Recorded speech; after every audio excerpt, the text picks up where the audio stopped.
द्रौपदी ने कहा, उस दिन आपका बल कहाँ गया, उस दिन आपका ज्ञान कहाँ गया, उस दिन आपकी शक्ति कहाँ गई। विश्व पितामह ने बड़ी गजब की बात कही। उन्होंने कहा, पुत्री मुझे क्षमा करना। ये बिल्कुल ठीक कह रहे, मेरे होते तुम्हारा वस्त्र हरण हुआ, मैं बैठा था, ये मेरे लिए सबसे बड़ा पाप का दिन था। शायद उसकी सजा मुझे जरूर मिलेगी और मिल रही है। लेकिन एक बात बता दूं कि अगर मैं धर्म का साथ न दे पाया, मैं तुम्हारी रक्षा न कर पाया, तो इसका इतना सा कारण है कि तब मैं दुर्योधन के शिविर में था और दुर्योधन के पाप का अन्न खा रहा था और मैं भी पाप का भागीदार बन रहा था। इसलिए उस पाप के अन्न के वजह से मेरा मन पवित्र ना हो सका और मैं तुम्हारी रक्षा न कर सका। इसलिए जैसा खाए अन्न वैसा बने मन। इसलिए आपका भोजन, आपका आहार अगर शुद्ध हो जाएगा, तभी आप धर्म पथ पर चल सकते हैं, तभी आप धर्म को जागृत कर सकते हैं। अगर कोई आपको कहता है कि मांस मछली मदिरा खाते रहो, भगवान का नाम लो पार हो जाओगे, तो समझना कि वो धोखेबाज है, वो आपको उसे धोखा दे रहा है। वो खुद भी डूबा है, आपको भी डुबाने के चक्कर में। जो उगा हुआ रहेगा वो आपको सबसे पहले पानी शुद्ध कराएगा, आपका भोजन शुद्ध कराएगा, आपका कर्म शुद्ध कराएगा। बिना कर्म की पवित्रता के अगर सिर्फ पाप करते हुए सिर्फ नाम लेने से कोई पार हो जाए, तो गीता का ज्ञान तो फिर फालतू। गीता पढ़ लीजिए, सब जगह आहार शुद्धि, मन शुद्धि, वाचा शुद्धि, कर्म शुद्धि की बात लिखी गई। क्यों लिखी गई? रामायण पढ़ लीजिए, वेद पढ़ लीजिए, उपनिषद पढ़ लीजिए, सब में मन शुद्धि की बात है, सब में आत्म संयम की बात है, सब में चरित्र सुधार की बात है। फिर तो सारे ग्रंथ फालतू हो गए। लेकिन कुछ लोग इससे भी ऊपर बढ़ जाता है कि नहीं, कुछ नहीं करना है, हम गारंटी लेते हैं। कभी कभी तो लगता है, हो सकता है अपना अलग कहीं स्वर्ग बना लिया होगा, सबको वहीं भेज देगा। लेकिन ऐसा नहीं। सच तो ये है कि आदमी जो भी करेगा, जैसा करेगा, वैसा ही पाएगा, चाहे वो। अब एक उदाहरण मैं देता हूं, आप लोग प्रयोग करिएगा घर में। खूब ओम नमः शिवाय और गायत्री मंत्र पढ़िएगा 1 घंटा। उसके बाद एक तो बबूल का पेड़ लगा दीजिए और 2-4-5 साल के बाद अगर आम का फल उससे आ जाए तो फिर मैं समझ जाऊंगा कि मंत्र में पावर है। क्योंकि मंत्र भले आपने सही से पढ़ा है, पर कर्म आपने सही नहीं किया। अगर मंत्र के साथ साथ कर्म भी सही कर देंगे तो फिर बात बन जाएगी। और आप अगर मंत्र पढ़ के, यज्ञ करके, हवन करके, नाम जप करके बबूल का पेड़ लगाए हैं तो आम कभी नहीं मिलेगा। लेकिन बिना मंत्र जप के आम का पेड़ लगा दीजिए तो आपको आम का फल मिलेगा। खेत में अगर आपने गेहूं बोया है तो धान नहीं काट सकते। अगर आपने गलत कर्म किया है तो कोई नाम जप से ठीक नहीं हो सकता। हाँ, नाम जप से एक काम हो सकता है। अगर आप सच में निष्ठा पूर्वक कोई भी नाम जपते हैं, अगर समर्पण से जपते हैं, तो क्षण भर के लिए मन में शांति आ सकती है, मन स्थिर हो सकता है, मन एकाग्र हो सकता है। इतना ही उसका प्रभाव। जैसे कुछ लोग तो नाम जप को भी ड्यूटी समझ के लेते हैं। किसी को गुरु ने कह दिया राम राम जपो, या गुरु नाम लो, या सतनाम जपो, या सदगुरुए नमः कहो, सदगुरु शरणम कहो, ओम नमः शिवाय कहो, तो आज आदमी उसको भी एकदम नियम से और ड्यूटी समझ के करता है। राम राम राम राम मुख से में चल रहा है, इधर चिंता चल रही है, दुकान पर क्या हो रहा होगा, खेत में क्या हो रहा होगा, बच्चे कहाँ होंगे, पड़ोसी पता नहीं क्या प्लान बना रहा है। 2-4 आदमी हंस दिया, राम राम चल रहा है, देख लिया कोई हंस दिया, अब पता नहीं मेरे ऊपर क्यों हंस दिया, अब टेंशन हो रहा है, मुख में राम राम राम। इसका मतलब वो राम से मुख में चल, राम भीतर उतरा नहीं। जब राम राम कहें तो इतनी एकाग्रता से आप कहिए, वो सारी चेतना, मन सब राम के नाम में केंद्रित हो जाए। फिर देखिए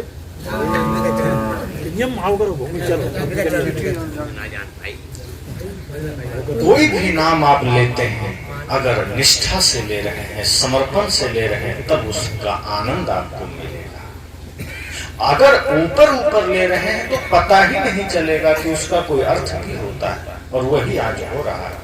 हम सब कुछ बाहर बाहर कर रहे हैं, पूजा बाहर बाहर, प्रार्थना बाहर बाहर, नाम बाहर बाहर, और आज राम जी के नाम पर सारा उमंग भी बाहर बाहर। भीतर से जिस दिन हो जाएगा उस दिन आदमी सुधर जाएगा। अगर राम के सच्चे भक्त बनना है तो सबसे पहले मन, वचन, कर्म तीनों को पवित्र करना होगा। अगर राम के सच्चे भक्त बनना है तो सबसे पहले माता पिता गुरु का भक्त बनना होगा। अगर राम का सच्चा भक्त बनना है तो सबसे पहले राष्ट्र भक्त बनना होगा। माता पिता गुरु का भक्त बनना है तो सबसे पहले नशा दुर्व्यसन का त्याग करना होगा, अभक्ष भोजन का त्याग करना, भाई से प्रेम रखना होगा। आज भाई से विवाद चल रहा है। एक ही माता पिता से जन्म लिए, पढ़े लिखे, खाए खेले, एक ही थाली में खाए, थोड़े दिन बाद वही भाई से बंटवारा कर लेते हैं। और दोनों मिलकर राम की पूजा करते हैं। रामायण दोनों घर में है और दोनों में केस चल रहा है, दोनों भाई हैं। और कितना मजाक है राम के साथ। जो राम गद्दी छोड़ दिए, जंगल चले गए, लेकिन भाई से विरोध नहीं किए। आज उन्हीं का भक्त उनका नाम जप रहा है, राम राम कर रहा है, रामायण की चौपाई पढ़ रहा है और अपने ही भाई पर मुकदमा लड़ रहा है, केस कोर्ट। किस लिए? थोड़े से जमीन के लिए। और कुछ कोई झगड़ा नहीं। भाई से झगड़ा जमीन का होता है, थोड़ा सा मान प्रतिष्ठा जमीन धन का होता है। और यही झगड़ा कर रहा है और जानता है कि हम यही छोड़ के जाएंगे। जब जाएंगे तो ये शरीर भी यहीं रह जाएगा, फिर भी झगड़ा करता है। तो जब हमारे भीतर से विवाद न मिट सका, जब हमारे भीतर से मान सम्मान की भूख न मिट सकी, जब हमारे भीतर से विकार न मिट सका, तो कैसा राम और फिर कैसे राम आएंगे? राम का आगमन तो जब सबके दिलों में होने लगेगा तो घर घर रहेगा, मंदिर को। और शायद तो कहते हैं घर घर मंदिर हो जाए, घर घर देवालय सिद्धालय हो जाए। समझना उस दिन सच में राम का आना सार्थक हो पाए, वरना राम अभी भी नहीं आएंगे। भले ही हम कोशिश करें राम आएंगे, दिख जाएगा, इन आंखों को दिख जाएगा, क्योंकि ये आंखें वही देखेगी जो माया रूप है। सत्य रूप तो भीतर विवेक से दिखेगा, और विवेक की आंख तो जगेगी ही तभी जब हम सत्संग में उतरेंगे, मन निर्मल होगा। संसार को देखने के लिए दो आंखें, दो बाहर की है, दो भीतर की है। भीतर की आंख किसी को अभी खुला नहीं, कोई कोई खोल लेते हैं विवेक से, साधना से, तपस्या से। और जिनकी विवेक की आंख खुल जाती है वो सत्य को भली भांति देख पाते हैं, जगत को देख पाते हैं। और बाहर से हम उतना ही देखते हैं जितना माया हमें दिखाना चाहता है, मन हमें जितना दिखाना चाहता है। और हम बाहर की आंखों से सदैव असत्य देखते हैं, सत्य नहीं देखते, सपना देखते हैं। अब सामने देखिए, कैमरा लगा है, इसमें क्या देख रहे हैं? जैसा मैं हूं वैसा ही उसमें आ रहा है, एकदम हूबहू एग्जैक्ट। क्यों? क्योंकि वो बाहर की तस्वीर ले रहा है, वो भीतर की नहीं ले रहा। लेकिन इसी मोबाइल को हटा के यहाँ एक्सरे मशीन रख दिया जाए, फिर कैसा आएगा? जैसा हम है वैसा उसमें नहीं आएगा, भूत की तरह आएगा, कंकाल। आदमी देख के डर जाएगा, क्योंकि एक्सरे मशीन बाहर का तस्वीर नहीं लेता, वो भीतर का लेता है। दिखता तो बाहर ही है, उसके सामने खड़े होते हैं तो ऐसा थोड़ा है कि एक्सरे मशीन को हम खा जाएंगे, अंदर जाके ले। उसके सामने भी यही आंख नाक कान दिखेगा। एक मशीन ऐसा है जिसके सामने हम खड़े हुए तो बाहर का लेके दिखा दिया, और एक के सामने खड़े हुए तो भीतर का लेके दिखा दिया। बाहर देखते हुए भी वो बाहर नहीं देखा, वो भीतर देखा। ऐसे ही जब ज्ञान जग जाता है, जब विवेक की आंख जग जाती है, तो संसार को देखते हुए हम संसार को नहीं देखते, संसार के उस पार देखते हैं, माया के उस पार देखते हैं। क्योंकि संसार तो बड़ा मनोरम दिखता है, चारों तरफ लोभ, लालच, छल, प्रपंच का पसारा दिखता है। कभी मन यहाँ भटक गया, कभी उसमें भटक गया। किसी का रूप देखा उसी में लट्टू हो गया, किसी का बढ़िया धन देखा उसी में लट्टू हो गया, किसी का गाड़ी देखा उसी के पीछे मन भागने लगा, किसी का बढ़िया मोबाइल, किसी का बढ़िया वस्त्र, किसी का बढ़िया शरीर, मन भागने लगा। लेकिन जब विवेक की आंख से हम देखते हैं तो सब कुछ के पीछे का सत्य हमको दिख जाता है। फिर मन नहीं भागता। शरीर के पीछे का कंकाल दिख जाए तो आकर्षण ही खत्म हो गया। फिर ये दुनिया भर का अफरा तफरी खत्म हो जाए, फिर ये सब बंद हो जाए। धन के पीछे का सत्य दिख जाए, शरीर के पीछे का सत्य दिख जाए, फिर झगड़े खत्म। और ये सत्संग वही हमारे भीतर का विवेक जागृत कर देता है, उसी विवेक को जगा देता है, ताकि हम सत्य को देख सकें और सत्य को ही जीवन का धर्म बना सकें। क्योंकि धर्म न दूसर सत्य समाना। धर्म सत्य से बड़ा कोई दूसरा धर्म नहीं। धर्म न दूसर सत्य समाना। जिसके जीवन में सत्य है वही धार्मिक है। लोग कहते हैं धार्मिक वो है जो सुबह सुबह राम जपता है, राम राम करता है। धार्मिक वो है जो तिलक लगाता है। धार्मिक वो है जो लाल पीला वस्त्र ओढ़ करके पूजा करता है। पर गोस्वामी जी तो कहते हैं धर्म न दूसर सत्य समान, या फिर परम धर्म श्रुति विदित अहिंसा, कि या तो जो अहिंसा और सत्य दोनों को धारण कर लिया, दया को धारण कर लिया, तो ये दया सत्य अहिंसा प्रेम सबसे बड़ा धर्म, और जो इसको धारण कर लिया वो सबसे बड़ा धर्म। अब सोच लीजिए, वस्त्र महत्वपूर्ण नहीं, तिलक महत्वपूर्ण नहीं, महत्वपूर्ण क्या है? आचरण। अगर आचरण सही हो गया तो हम धार्मिक हो गए। और सच्चा धार्मिक वही है जिसके जीवन में सत्य है, प्रेम है, करुणा। तो मैंने कहा कि सत्संग हमारे जीवन को जागृत करता है, हमारे जीवन की चेतना को जगा देता है, हमारे विवेक को जगा देता है। फिर राम, कृष्ण, बुद्ध, महावीर, कृष्ण, कबीर, सुकरात, जो भी महापुरुष हैं, फिर उनके चरित्र को, उनके आदर्श को हम अपने जीवन में उतारने लगते हैं। और अगर आज राम जी की पूजा हो रही है, उनके चित्र को हम पूज रहे हैं, तो उसके पीछे क्या कारण है? कि उनका चरित्र महान है। किसी का चरित्र जब महान हो जाता है तो चित्र पूजनीय हो जाता है। और इससे शिक्षा क्या मिलती है? कि हम भी अपना चरित्र महान करें, हम भी उसके उन महापुरुषों के चरित्र को अपना चरित्र बनाएं। पर हम चित्र की पूजा में लग जाते हैं और चरित्र हमारा ज्यों का त्यों रह जाता है। चित्र पूजनीय ही तब बनता है जब चरित्र विशेष हो जाता है। जब चरित्र महान हो जाएगा तो चित्र पूजनीय हो जाता है। फिर आप लोगों के लिए प्रेरणा बन जाते हैं, आदर्श बन जाते हैं। और ये सत्संग यही कोशिश करता है। सत्संग मतलब सत्य का संग। जहां सत्य का संग, जहां कोई झूठ, जहां कोई बंटवारा, मेरा तेरा में कोई बांटने का भाव नहीं, कुछ बनाने का भाव है। कई जगह लोग कहते हैं मुझे अपना शिष्य बना लीजिए। हम कहते हैं मैं कभी किसी को शिष्य नहीं बनाता, मैं मित्र बना लेता हूं। अब किसी की भावना है मुझे गुरु मान लेते हैं, वो उनकी बात है। पर हम अपने मन में ये भाव रखते हैं कि मेरे मित्र हैं, सहयोगी हैं, साथी। क्योंकि मैं तो चाहता हूं जो मेरे पास आए हैं मुझसे भी श्रेष्ठ बन जाए, वो शिष्य बन के ना रहे।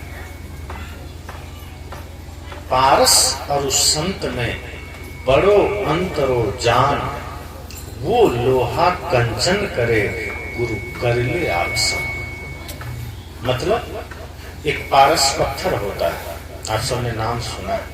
उसके बारे में कहा जाता है कि अगर वो लोहा में छुआ दिए तो लोहा सोना बन जाता है। साहब कहते हैं पारस और उस संत में बड़ो अंतर हो जाना। पारस और संत में बड़ा अंतर है। कुछ लोग कहते हैं संत भी पारस होते हैं, किसी को हाथ लगा देते हैं, किसी को शिक्षा देते हैं, तो वो आदमी भी सोना बन जाता है। पर सदगुरु कबीर कहते हैं नहीं, अंतर है, दोनों एक जैसा है। लोगों ने कहा क्यों?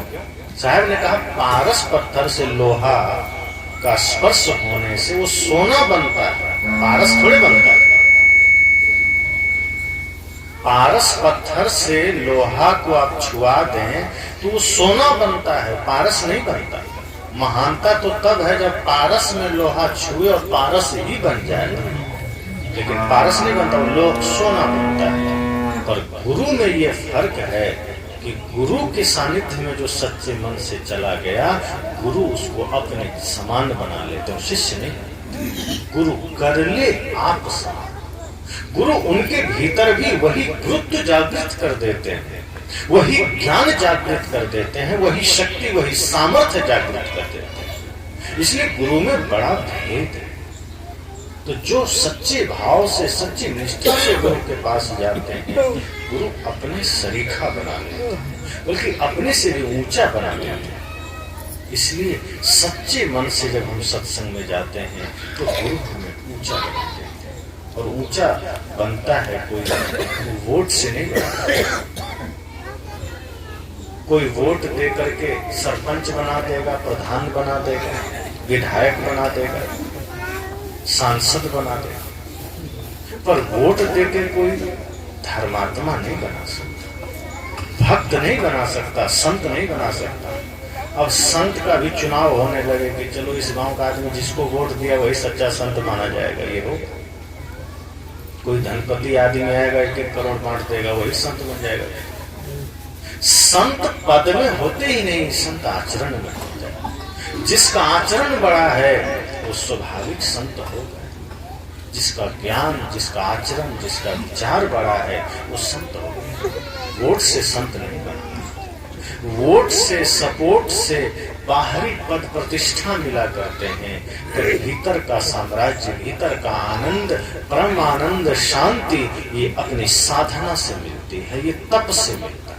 और जब हम तप करते हैं, गुरु भक्ति करते हैं, गुरु के सानिध्य में जाके साधना करते हैं, तो ऑटोमेटिक बिना वोट के ही हम अपने साधना, अपने तप से उच्च स्थिति पर पहुंच जाते हैं। इसलिए मैंने कहा कि सत्संग आपके भीतर की आंख को जगाता है, जिससे कि सत्य सत्य को देख सके, जिससे कि हम इस नश्वर शरीर में रहकर, इस नश्वर संसार में रहकर, स्वप्नवत संसार में रहकर हम सबसे मित्रता का भाव रख सकें, सबसे प्रेम का भाव रख सकें और अपने भाई के साथ प्रेम रख सकें, माता पिता का सम्मान कर सकें। कि जब संसार से जाना ही है तो बैर का बोझा लाद के क्यों जाना, लड़ाई का गठरी बांध कर क्यों जाना। जिस चीज को छोड़ जाना है तो अच्छा छाप छोड़ के जाना है, कुछ अच्छा करके जाना है। हम जीवन भर नफरत में बिता देते हैं, शिकायतों में बिता देते हैं, निंदा में बिता देते हैं, एक दूसरे में दोष देखने में बिता देते हैं, और अंत में यही सब गठरी हमारे साथ जाती है। साहब कहते हैं अच्छी बात है, जिस जगत से जाना है वहां से पाप की गठरी लाद के मत लो। ऐसा बनाइए स्वयं को कि पुण्य की गठरी साथ जा सके, ज्ञान का खजाना साथ जा सके, और आपका प्रभाव, आपका आदर्श आपके बच्चों पर पड़ सके। आप जाइए, लेकिन अपने बच्चों को वो योग्यता देकर जाइए, वो संस्कार देकर जाइए कि फिर वो भी समाज का, राष्ट्र का नायक बन सके, सहायक